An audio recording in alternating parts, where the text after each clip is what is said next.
In this video, I will show you how you can fix the spinning wheel black screen issue on any iPad.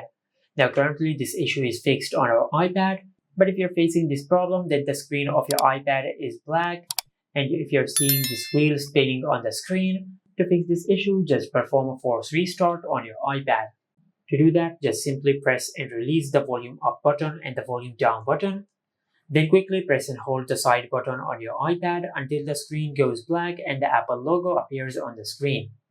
Now just remember the button combinations. Press and release the volume up and the volume down button and press and hold the side button until you see the Apple logo on the screen.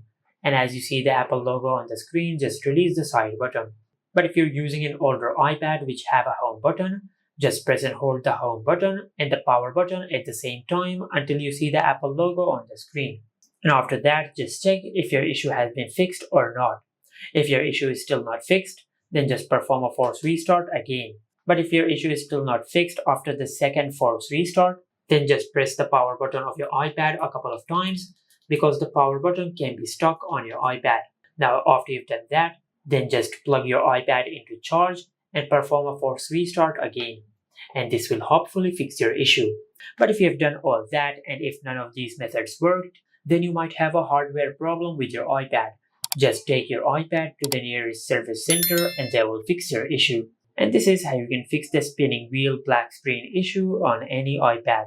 Make sure to like, comment, and subscribe. Thank you for watching.